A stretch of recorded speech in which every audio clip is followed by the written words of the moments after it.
Hi everybody, want to do another video for the Evangelist course. This is for Unit 206 of the Home Bible College, and we're looking at the subject of character. This is video number 3.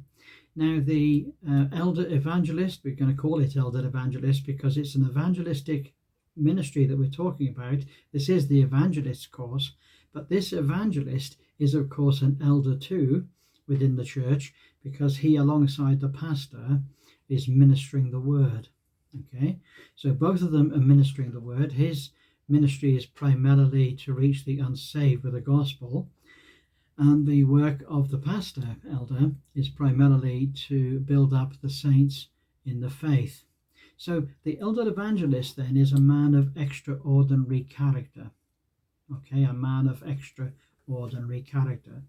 First thing I want to say here is that it goes without saying that the evangelist is a person who is called of the Lord to the ministry.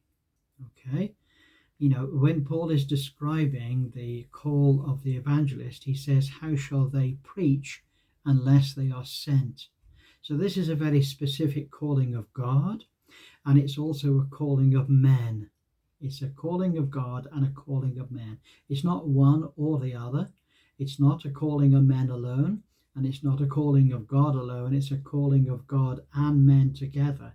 That is the important feature of ministry. And when I talk about a person of extraordinary character, we have to understand, that character is not just a matter of age. Sometimes young children can be very astute. Sometimes young men can be very wise, and sometimes old men can be very foolish, you see. So it's not really a matter of age. It isn't also necessarily a matter of experience alone, although experience will come into it. It's a matter of wisdom.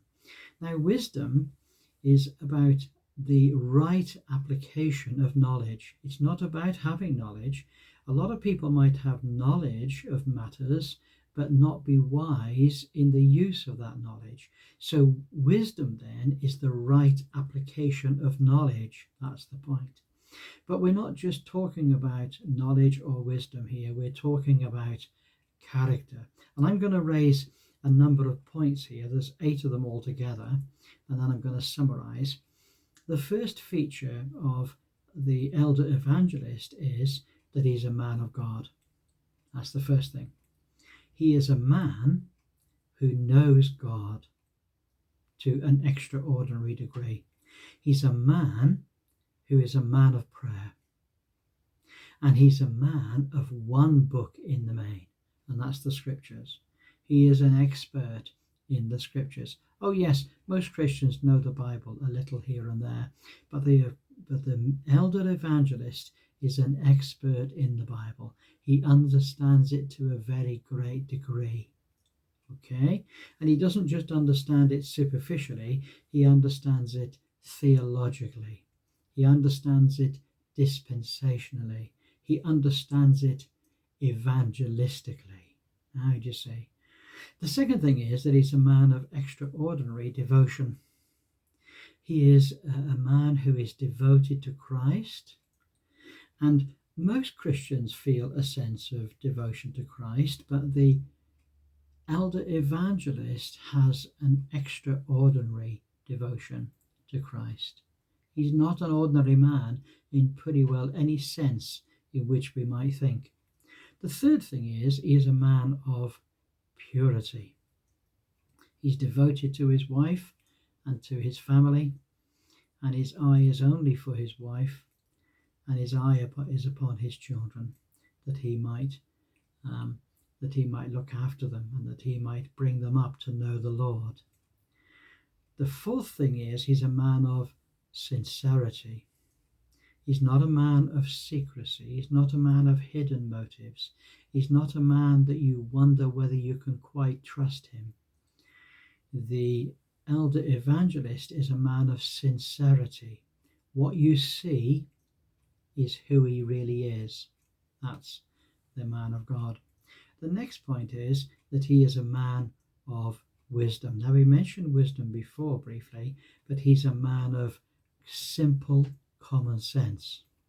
He is shrewd enough to understand the ways of the world. But the most important thing is he understands the ways of God. But he has wisdom. He is also, number 6, a man of honor. He's a man of honor. This is a phrase, this is a word that isn't used so much today, but it's a matter of great honor that he does what is right, not only in the eyes of men, so that he's blameless before men, but he has honor in the sense that he does what is right in the eyes of God. And he has a conscience that he cannot break. He's a man of integrity, number 7, a man of integrity. Another, the word integrity is an interesting thing. It means when all of the features of something are applicable to all of it. So in other words, yes, his ministry is just one aspect of his life. However, he isn't a different person at home, and he isn't a different person in secular employment. He's actually the same person throughout, the same person. In other words, the features of his life, his devotion, his sincerity, his wisdom, is something that is integral in all of the aspects of his life. He's a man of integrity.